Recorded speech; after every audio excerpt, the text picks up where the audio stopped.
Hello everyone, welcome again to online session of Manolaw classes. I am Dinesh Kumar and I am former assistant professor of law at Campus Law Center Law Faculty, Delhi University, and presently I am working as an academic head of Manolaw classes.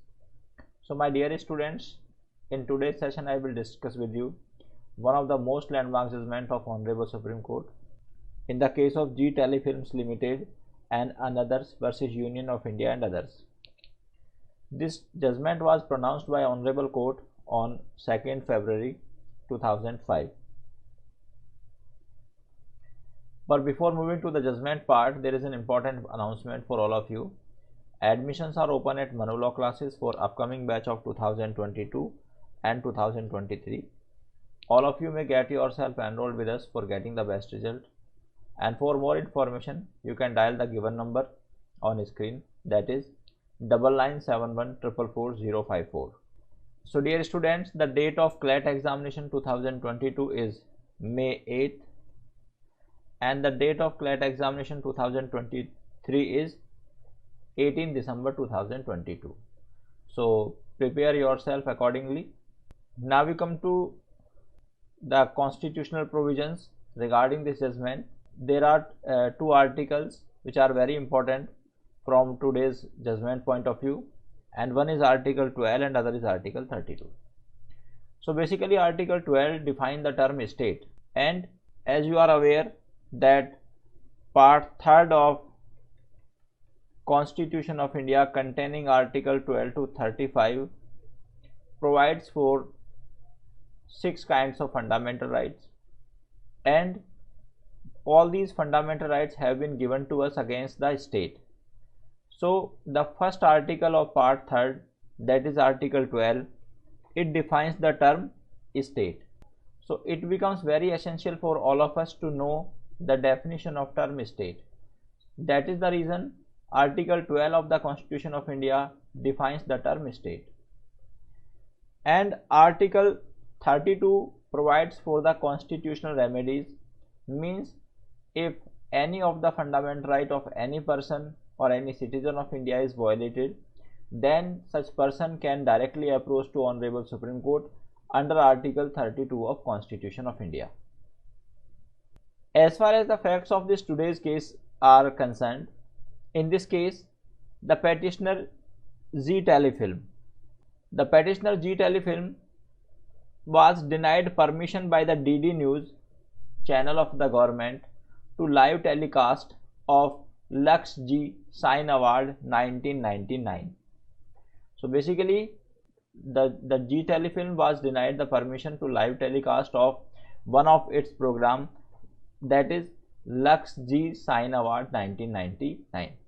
So it approached against the government of India or the concerned ministry for the issuance of writ of mandamus against such respondent, means the Union of India or the concerned ministry. While it approached to the Honorable Supreme Court against the decision of this concerned ministry that it will not be given permission for the live program, then it made BCCI as a party, and petitioner requested Honorable Supreme Court that Honorable Supreme Court should issue the writ of mandamus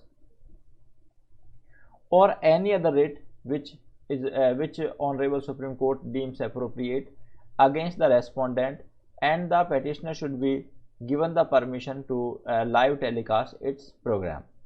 So it also made BCCI a party. So when the matter went to the Honorable Supreme Court, then BCCI also received a notice from Honorable Supreme Court, but BCCI challenged the petition on the ground that since BCCI is not a state within the meaning of Article 12 of the Constitution of India, so Honorable Supreme Court cannot issue the writ of mandamus against the BCCI, because as I told you, most of our fundamental rights have been given to us against state. And why these fundamental rights have been given to us against state? Because state is the most powerful body which can violate our right. So we require the protection from the most powerful. Now there were following two main issues before Honorable Supreme Court in this case. Number one, whether the writ petition against BCCI is maintainable in the given case or not. And second issue was whether board is a state. Board means BCCI is a state within the meaning of Article 12 of the Constitution of India. So both the parties raised their respective contentions in this regard, in the support of this issue or in the denial of this issue. And first of all, I'm taking the contentions of petitioner. So petitioner is a Zee Telefilm. So petitioner raised the following contention in this regard. So the contention of the petitioner was that BCCI is a state. And why the BCCI is a state? Petitioner Zee Telefilm gave the following points in its support. And the point number one, or the contention number one, was that the board has extensive power in selecting players for the Indian national team representing India in the matches domestically or internationally. Means petitioner ने कहा since BCCI के पास ये power होती है कि ये सारे खिलाड़ियों को, सारे प्लेयर्स को सेलेक्ट करती है जो इंडिया को डोमेस्टिकली और इंटरनेशनल लेवल पर रिप्रेजेंट करते हैं. So it has power to select the players, so it becomes a state and it has the control over the players. Second point, board has the authority of inviting foreign teams to play in India. So BCCI also has the power to invite the foreign teams to India so that they can play matches in India. So because of this reason also it becomes a state. Now third point, BCCI is sole authority for organizing major cricket events in the country and has disciplinary power over the players, umpires and other officials involved in the game. So because of this it also has the control over the players and the some other officers involved in the game. So it becomes a state. Now next point, board has authority to determine whether a player would represent the country or not. So it also gives the power to the BCCI, and because of this power, as per the contention of petitioner, it becomes a state. Next, since playing cricket is a profession and the board controls the fundamental right of citizen under Article 19(1)(g) of the Constitution of India. So my dear students, this Article 19(1)(g) provides that every citizen of India shall have the right to do any occupation, any business or profession of his choice. So this was the contention on the part of this Zee Telefilm or the petitioner, that since playing cricket is a profession within the meaning of Article 19(1)(g) and it controls the fundamental rights. So if it controls the fundamental rights, then action can be taken against the BCCI considering it as a state. Next, sport is the subject under the control of state. Sport जो है वो state के control में आता है, यानी कि state का सब्जेक्ट है. So it exercise governmental function in the area of cricket. तो इसलिए क्योंकि ये स्टेट का सब्जेक्ट है and it exercise control over the cricket through the government, then it also become a state within the meaning of Article 12 of the Constitution of India. So now respondent means BCCI gave the following contentions, and in these contentions it provided that, or it contended that BCCI is not a state because of the following reasons. And the number one reason was that BCCI is not created by any statutes and is only registered under the Society Registration Act. So BCCI ने कहा since it has not been created by any statutes of the parliament or by any act of parliament, so it is not a state as per the requirement of Article 12 of the Constitution of India, and it is merely a registered society, so it cannot be termed or it cannot be considered as a state. तो इसको state नहीं माना जा सकता. Second, it is an autonomous body, means it is not subject to the control of the government. Administration of which is not controlled by any other authority including the government of India, the first respondent in this case. So since it is an autonomous body and it is not subject to the control of either of the state government or the government of India, so it should not be considered as a state. Third point, it also does not take any financial assistance from the government. ये government से कोई भी financial assistance नहीं देती. so it is not a state. Next, it is not subject to financial control of the government or financial control by the government, so it is also not a state. Next, its accounts are not subject to the scrutiny by the government. so जो पैसा इसके पास आता है या जिस पैसे को ये खर्च करती है, इसका गवर्नमेंट एजेंसीज ऑडिट भी नहीं करती हैं, so it is not a state. So my dear students, why I am discussing all these points with you, because before this case there were two landmark judgment, and the one landmark judgment was Ajay Hasia versus Khalid Mujib, and the other landmark judgment was Pradeep Kumar Biswas versus Indian Institute of Chemical Biology and others. So in these two cases, Honorable Supreme Court gave certain criteria or some criteria, and according to that criteria, an instrumentality can be considered as a state within the meaning of Article 12.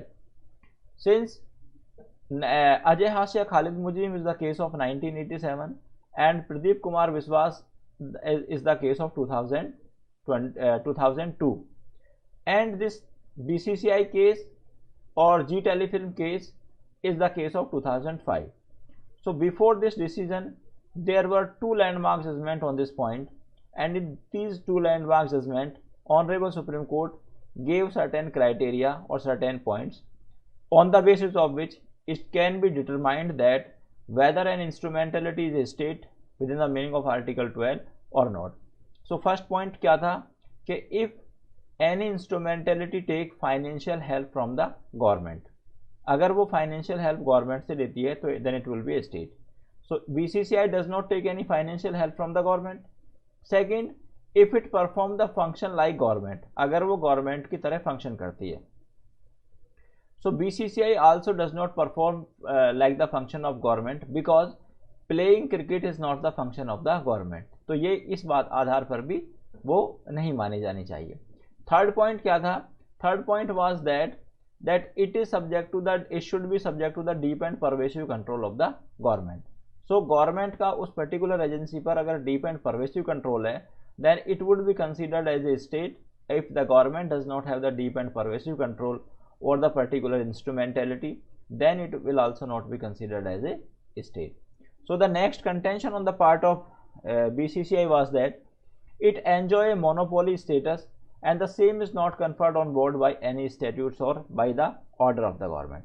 तो इसने कहा कि BCCI की अपनी एक monopoly होती है. Monopoly मतलब क्रिकेट का सारे एक्सक्लूसिव राइट इसके पास ही हैं और कोई अथॉरिटी नहीं है, and this status has not been conferred upon it by the government. और ये स्टेटस जो मोनोपोली का स्टेटस है ये गवर्नमेंट ने इसको नहीं दिया है, तो इसलिए ये एक इंडिपेंडेंट और एक ऑटोनोमस एजेंसी है. और if it is an autonomous agency, it cannot be considered as an state. Next, the board cannot be considered as state for the purpose of Article 12 because it does not fall within the criteria as provided by Honorable Supreme Court in the case of Pradeep Biswas versus Indian Institute of Chemical Biology and others case. So जैसे बच्चों मैंने आपको बताया अभी कि Honorable Supreme Court in the case of Ajay Hasia versus Khalid Mujib and the Pradeep Kumar Biswas versus Indian Institute of Chemical Biology and others held that for declaring an instrumentality as a state, following three criteria must be fulfilled. पहला क्या है? It must take financial help from state. ये financial help लेती हो, पैसे लेती हो state से या सरकार से, ठीक है. सेकंड क्या था? It perform function like state, ये स्टेट के फंक्शन परफॉर्म करती हो. और थर्ड क्या था? It should be subject to deep and pervasive control of the state और द गवर्नमेंट. गवर्नमेंट का इस पर डीप एंड परवेसिव कंट्रोल होना चाहिए. So basically what is the meaning of term deep and pervasive? The meaning of the term deep and pervasive is that government decides what to do and how to do. तो अगर किसी instrumentality का, किसी agency का काम government decide करती है कि वो पर्टिकुलर इंस्ट्रूमेंटेलिटी क्या काम करेगी और गवर्नमेंट उस काम को करने का मैनर भी डिसाइड करती है, then it is considered that the government has the deep and pervasive control over that particular authority. Now, after analyzing the contentions of both the parties, Honorable Supreme Court, and considering the decision of Ajay Hasia Khalid Mujib as I discussed with you, and the decision of Pradeep Kumar Biswas versus Indian Institute of Chemical Biology, Pradeep Kumar Biswas versus Indian Institute of Chemical Biology and others 2002, Honorable Supreme Court finally held that BCCI is not a state because of the following reasons. Number one, it does not take any financial help from the state or government. ये financial help, ये कोई भी financial help government से नहीं लेती, तो ये state नहीं है. Secondly, it does not perform the functions like government, ये गवर्नमेंट का फंक्शन परफॉर्म नहीं करती, because playing cricket is not the function of the government. Next, it is not subject to the deep and pervasive control of the government. So it is merely under the regulatory control of the government and it is not subject to the deep and pervasive control of the government. तो ये government के deep and pervasive control के अंदर नहीं आती है. So considering the all these criteria which have been provided by Honorable Supreme Court in the case of Ajay Hasia versus Khalid Mujib and Pradeep Kumar Biswas case, Honorable Supreme Court finally came to the conclusion that BCCI is not a state within the meaning of Article 12 of the Constitution of India, and if it is not a state within the meaning of Article 12 of the Constitution of India, then the writ of mandamus cannot be issued against such instrumentality or such authority.